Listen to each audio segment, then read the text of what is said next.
Премиера Бойко Борисов изгледа изслушването в Европейския парламент. Остана доволен, без да е изненадан от резултата. Тук е въпрос на психика и на реакция. Какво си мислите? Сбъркахте ли при предишния си избор или просто беше стечение на обстоятелства? Не съм сбъркал, просто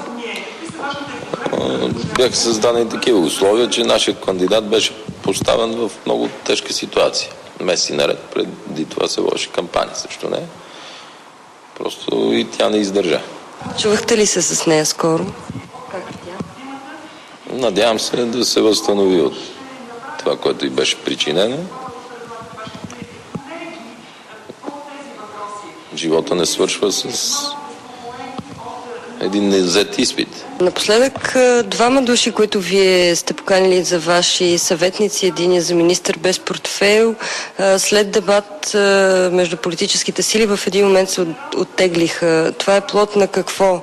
С оттегляне. Един подаде оставка, другия замрази. Първо нека да започнем с Илиян Михов. Световен капацитет. Безспорен. Всеки, който би се упражнявал по неговото име, да му види публикациите, да му види тук рефератите. Въпросът кога да дойде е само моя работа. И аз преценявам кога да го направя. А що за до господин Парамов, то е много елементарно. Особено по спорни теми. На мен ми трябва дебат. И то ми трябва инакомислещи от хората в правителството, за да е възможно да стане спор, да мога да слушам. И аз не виждам никаква драма в това на половин щат да имаше такъв човек. Благодаря ми, че подаде оставката, да не им даваме среда да се изказват. Всичко, което пречи на работата или създава или става генератор да ми се източва енергия и целия устременост към важните цели, които сме си поставили, аз го махам веднага, за да няма дебат по него. Да разбирам, че вашия подход е, имате различни кандидатури на различни личности и ги пускате, който издържи. Това е тактика във всички големи компании или отбори в света. Никой не купува 11 футболисти. Купуват по 26, 7, 30 футболисти. И то по двама или трима на един пост. Има хора, които никога няма да надскочат пределите на България. Като знание, умения и авторитет, това ги дразни. Вие с чуждите езици как се справяте на този етап? Ще говорим за пределите на България. Справя се прекрасно, защото ако виждате практиката в Европейския парламент, всеки си говори на неговия език. Така че изобщо не се усеща необходимост от да знаеш чужд език, но разбира се пък аз си комуникирам прекрасно с харватите, сърбите, македонците, руснаците, което пък не могат да правят други. Да имаш какво да кажеш. Ако имаш какво да кажеш, както и Ердоган ме разбра, и госпожа Меркел ме разбра, и Саркози ме разбра, и Берлускони ме разбра, и Рампой ме разбра, и господин Барозо ме разбра. Става лесно. Трябва да благодарите на преводачите, защото вероятно си давате сметка какъв дебат предизвика вашата реч в Германия и реплики от типа шменти капели. Има неща, които няма как да бъдат обяснени. Това, което обягна от вас, защото виждам, че това ви е впечатлило, че на тази среща беше и един много поставен министър в оставка от социалистите. И аз бях принуден, всъщност поставих си го него за цел и си дебатирах през цялото време с него. И то, мисля, че нямаше тема, по която да може да му обори. Не, че не уважавам посланията ви, но просто истината е, че вие сте труден за превеждане и ви сравняват с Тодор Живков и неговия изказ. Вие как гледате на това? С кой не са ме сравнявали. Аз истински съжалявам, че не слушах майка ми, Бог да прости, в това отношение, защото ме беше записала на френски, си спомням. Плащаше в уния бедни времена такси да ходя частно да уча. Аз ходих да ритам топка. Ако имах време сега, макар че може да направите експеримент, в колата има една кутия. На нея съм си написал на листчета глаголи, думи, изречения. На английски. И си ги запаметявам и да изостявам. Например? Много. Сега ще е смешно още повече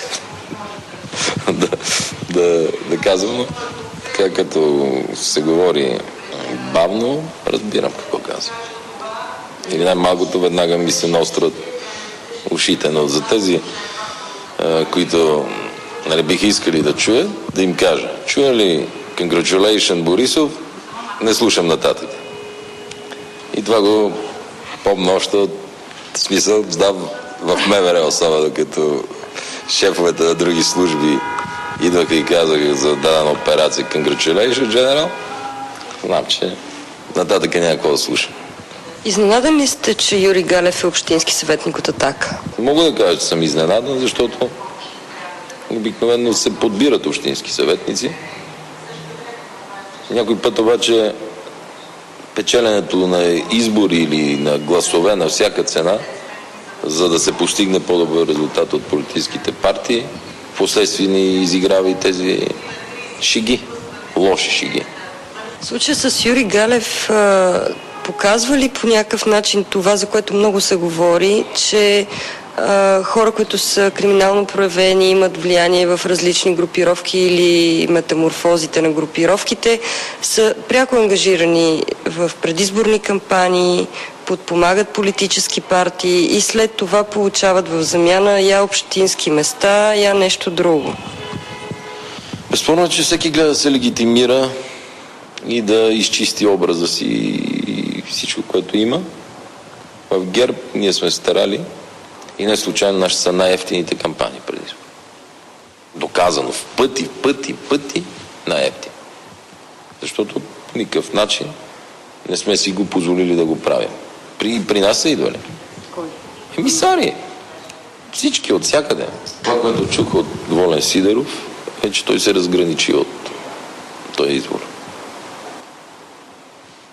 Вие смятате ли, че е възможно чисто теоретично да не е знаел? В ГЕРБ имаме това предимство пред другите партии, че и аз, и Цветанов, Нунев, Иван Петров, Танов, Румен Миланов, хора, които са депутати или министри, прекрасно познават контингент. И това нямаше как да се случи. Волен Сидеров може и да не е знаел дори. Един такъв штрих не би... В случая просто питате ми, не ми е и работа да им се меса в работата на която и да е партия. И аз никога не го правя. Смятате ли вие лично, сега вече мина известно време от разкритията по Наглите, мислите ли, че това е организацията или че има още едно ниво, което става недосегаемо по обективни причини? Ваши бяха и няколко седмици преди това репортажите, които правихте, и гледах предаването ви. Вие видяхте, че почти при всички отвличания или магистрални грабежи извършителите много ехидно питат, защо не дойде Бойко ви помогна. Помогнах им. Добре, помогна. Разбира се, така си правим огъщи врагове, но защото те го приемат лично, а то не е. Те действат малко като клетките на Ал-Кайда. По този начин те си комуникират помежду си. Те се знаят.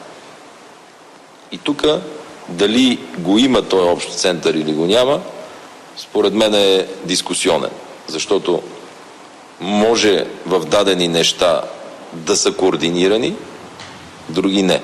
Вече познавате добре реалностите като министър-председател, погледа ви е от високо и в много широк диапазон. Не знам дали по-добре познавам реалностите от времето, когато бях главен секретар. Така че това, че е по-високо, не значи, че виждаш по-добре. Може и обратното, да.